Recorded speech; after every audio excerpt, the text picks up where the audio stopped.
Alright, so we have the star of the show today, Greg Wallace, and we're going to be going over one important part of making the satellite, keeping the satellite together, and that is bolt torquing, testing, a bunch of T's and stuff like that. Yeah. So yeah, walk us through what we're doing here and kind of our process. So, we know the bolts are very strong, and it's going to take a lot of force to break those. But the aluminum is another matter, so we're threaded into the aluminum, and those threads are going to be the place where it breaks. Those are going to be the weakest point. And it's pretty easy to do some bolt torque calculations on at what force the bolt is going to break, but the internal threads are a little bit more difficult. And either way, it's good to test it. So we have 3mm thick aluminum, which is going to be roughly standard for our CubeSat. It's also going to be probably the thinnest part we're threading into, so that's also if we notice any thinner parts, we'll have to rethink that. Yeah. Anyway, Shh, we didn't hear anything. don't worry. Anyway, so basically what we're doing is we have a torque wrench, and this one, you can see currently we're set at 13 inch-pounds. So we did our calculations in metric, so Newton meters, but we can convert it pretty easily. And so the way you change is you push down on this, and you can turn the handle around to whatever torque you want. So now it is at 10 inch-pounds. And so you notice it goes in small increments of 1 inch-pound. And so you can change it to within to the nearest inch-pound of what you want. This one it feels like it can go down to 7 inch-pounds, although it's only rated for 10. So we'll try to avoid going below 10 if we can, but, well, the important thing is we can test it and see how well it works. And just is it repeatable, so. Gotcha. Anyway. Yeah, so at least that's the torque wrench. So now at least let's go look at the things we're torquing and kind of what we're looking at. Yeah, so here we have 8 drilled and tapped holes for an M3 fastener, and basically what we're going to be doing is putting in a bolt, tightening it, and then seeing. We'll start at a low torque, say 8 or so inch-pounds, and then we're going to tighten it, and when it gets there, it'll pop. And then we'll unthread it a little bit just to make sure the thread looks okay, and then we'll bump it up a little bit to a slightly higher torque, and then we'll do it again. And we'll keep doing that until it starts to feel a little gummy, and then until it breaks. So once it starts feeling gummy, usually that means it's yielded quite a bit, and if you keep doing it at that torque, it's going to eventually break. And then by break, the bolt itself is not going to break, but actually maybe you can show them with one break. So this is actually.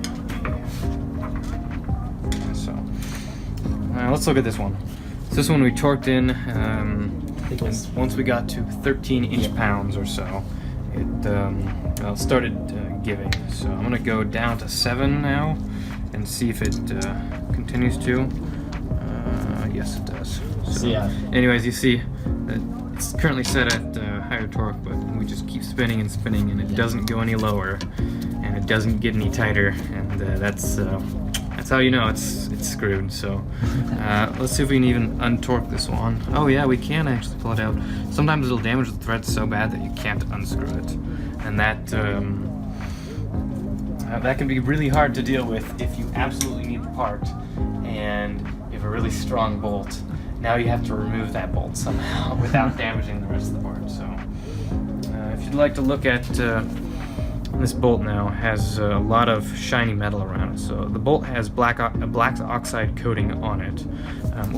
And there it goes. That's fine. This bolt is trash anyways.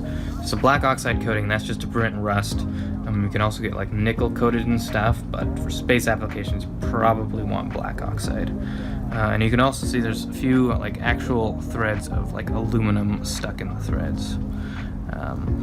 So there's 2 things that can cause it to get shiny like that. The first is just the black oxide coating wearing off, and that should happen when you're torquing it. Torquing it properly, because you should be torquing it a bit. And then the other thing is picking up the aluminum that came off, so that's not good. Yeah. So as It's a little hard to tell, but Yeah, so as we torque it in between different settings, we do it like we can take a look at the test over here. We tried it at like 7 pound-inches, 10 pound-inches. And between each trial, you would take it up, pull out the bolt, see if there's any kind of shiny coating that was on it that wasn't there before, and that's kind of how we can identify. Oh, okay, it's starting to yield. It's starting to strip the threads, and that's a sign you're starting to get close to yielding. Yeah, and ultimately it's when it starts turning and it doesn't go back. That's how you know it's yielded. So for a flight hardware, you really don't want that to happen. Yeah. So that'll screw you up. But yeah, that's basically what we're doing. Yeah. Maybe we'll quickly, I guess, go over some of the thread locker stuff we're doing, the washer versus the unwashered hole. Yeah. Yeah. So I'll start with using a washer or not. So these are just a tapped hole. There's no offset on the top. Mm-hmm. And if you look carefully at the bolts, you probably can't see it in the video, but if you look at one in real life, the threads stop when it gets close to the head. Let's see if we can focus it. Yep, you can see that. Yeah.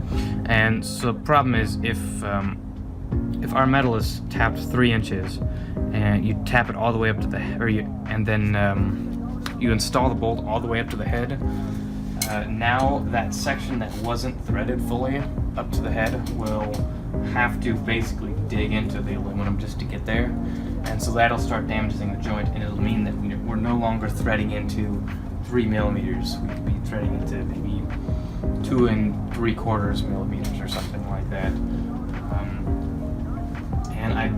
That should be okay for the CubeSat, because the only thing, number one, we're mainly using washers, and that'll keep it off a little bit. And number two, I don't believe there's any point where you have to where the head is going to come up against the threaded material. There should be another piece of metal above that. So when you have a bolted joint, you want first a piece of metal that just has a hole that's big enough for the body of the bolt to go through, but not the head. And then the second piece of metal is the tapped one. You never want to tap both sides. At least I can't think of any reason. Just because you're not going to get it aligned properly. It's going to make your life harder for trying to make that work. So then, if you look at the head, so there's not much surface area on that head, and so if the piece of metal that's passing through that isn't tapped is larger than the main length of the thread, which it has to be, then you're going to get very little surface area on that thread holding it down. And so that's why we use a washer, because then it increases the how much space you're holding on to that much. That is a lot more space. And for our cases, it shouldn't. It'll make a little difference. That's why you pretty much always want to design with a washer in mind. And then, do you want to go over the thread mate really quick? And then we're using this as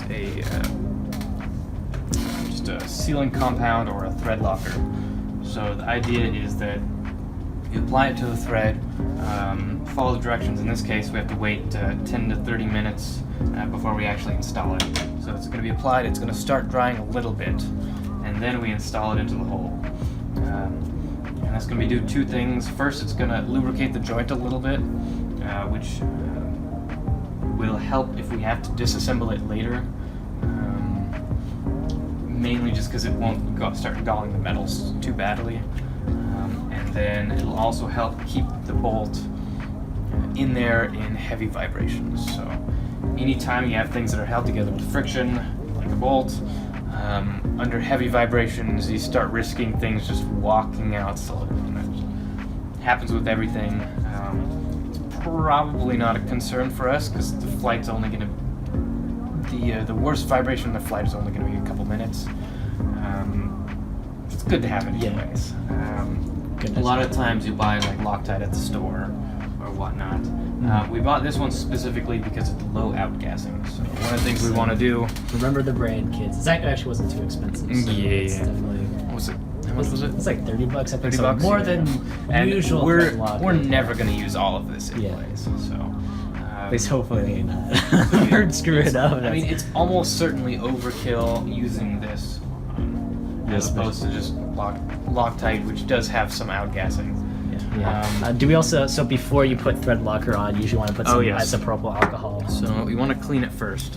And basically, this is isopropyl alcohol. I think acetone is just fine. You spray it down a bit. And then it really should use like Kim wipes or something. But this one's not going to go on a flight, so I don't care. Wipe it down a little bit. Get any sort of debris off it. If you're a professional, you'd be using like what's it called? Ultrasonic cleaner sort of thing. You put a bunch of these in a one of those container, bins. and you put that in the ultrasonic Actually, I think cleaner, and you can clean it. We do have one. Yeah. I don't really want to bother. And then wipe it off with Kim wipes or something really clean paper towel. Again, we're bothering with that because we're it's just a test device. And then you're also going to want to wash the joint. So you want to just kind of spray it. Maybe we don't necessarily have to go through the process, but just kind of spray. Yeah. So basically, do it again. Wipe it with Kim wipes, and then I would just loosely put a bolt down it once or twice, just to remove any debris, and then wipe that guy off. And then that should be good, and that'll help. Two things: it removes any greases and oils that might be on your hands that could have gotten on it to make the thread locker not work as well. And also, it's just good to have a clean CubeSat, so you don't want a bunch of like grease on it, because that again will evaporate off and could condense back on stuff. That might also be a problem with solar panels, stuff condensing on those, but I'm not certain they are quite that. It's just a bad thing. Just don't have outgassing in Yeah, you really want to avoid it, and we've done what we can. Not everything we can confirm is slow outgassing. Yeah. Maybe we want to make a quick note. So we also put we don't have to spend too much time on. We also just put some thread locker. Yeah, I put a little bit of thread locker in the hole. I basically just dipped it on here and it kind of ran in a little bit, and that might be overkill because it doesn't actually say that in the instructions. I just put it on it just says fill the threads 50%. The bolt threads, this one, I don't know. It should be fine just to have it on one. I'm gonna put it on both. I think because we put it on the thread locker and we've been recording the video while it's been drying, so I think now it's ready to dry and we can put more points on our data sheet. But this was just to kind of let you guys know, for any of you guys who have to do this for bigger bolt sizes, like maybe these boys over here, what the process is. What sort of things you think about for torquing down bolts, because I thought it was just as easy as torquing it down, but there's a lot more that goes into it. So yeah, hopefully this helps.